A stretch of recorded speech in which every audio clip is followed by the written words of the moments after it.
Alors ici, nous sommes au PC Course du rallye Aïcha des Gazelles, de l'endroit d'où nous surveillons la position de tous les équipages sur le terrain. Nous sommes 3 personnes en permanence ici. Les véhicules sont positionnés ici sur une carte qui ressemble un peu à un radar d'aviation ou un radar de marine. Nous avons toutes les 5 minutes la position de chaque véhicule, ce qui nous permet de suivre la course, de placer au fur et à mesure les équipes d'assistance médicale et mécanique sur le terrain. Nous sommes ici à partir de 5 heures du matin pour surveiller le départ qui a lieu à 6 heures. Nous avons une veille également toute la nuit pour les gazelles qui ne seraient éventuellement pas rentrées. Normalement, la journée se termine quand toutes les gazelles, tous les équipages sont rentrés au bivouac. Parfait. Ça fait combien de temps que vous faites ce travail? Je suis ici avec Ludovic Taché, le directeur sportif depuis l'année 2000, depuis l'édition 2006. Ce qui me fait revenir chaque année, c'est une ambiance familiale dans cette organisation qui est absolument incroyable et qui m'est indispensable, on va dire. Et puis ce côté qui me rappelle mon métier, puisque j'étais contrôleur aérien en France. Donc ça ressemble beaucoup à ce que je faisais professionnellement. À recevoir les gazelles le soir quand elles sont au retour de leur étape. On enregistre leur kilomètre de départ et leur kilomètre d'arrivée. Et en fonction de ces kilomètres de départ, des kilomètres d'arrivée, il y a des pénalités qui sont faites en plus du kilométrage idéal. D'accord. Comment on les calcule un petit peu Oh bien, c'est tout simple. Il y a le kilomètre de référence qui, lui, est fait à vol d'oiseau.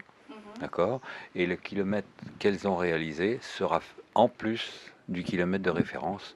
Donc elle peut avoir, ça varie de 4 km à 50, 100 km en plus. Voilà, c'est ça. D'accord.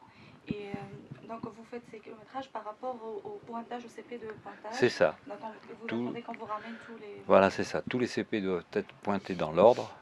D'accord. Et s'il manque un CP, eh bien donc là, elles auront les pénalités du CP manquant. D'accord. Donc les pénalités du CP manquant, je crois les pénalités de demande d'assistance mécanique. Alors demande d'assistance mécanique, ça c'est autre chose. Effectivement, elles peuvent demander l'assistance mécanique et là, il y a une pénalité de 200 km. D'accord. Alors chaque jour, alors on voit un classement quotidien et un classement journalier. Voilà, c'est ça. Et la finale aujourd'hui, c'est le dernier jour. C'est ça, voilà. Oui. Alors comment vous faites pour classer les équipages gagnants pour le dernier jour?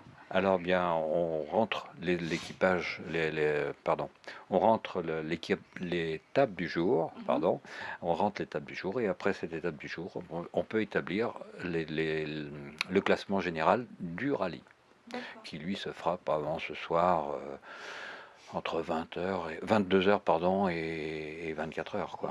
D'accord. Parce qu'il peut y avoir des pénalités, à ce moment-là il faut que le jury délibère. Et voilà quoi, donc il faut que tout ça soit fait avant d'éditer le classement. Parfait, d'accord. Depuis quand vous travaillez avec Eh bien, je travaille avec Mayinga, enfin le rallye des gazelles, depuis 2000, l'année 2000.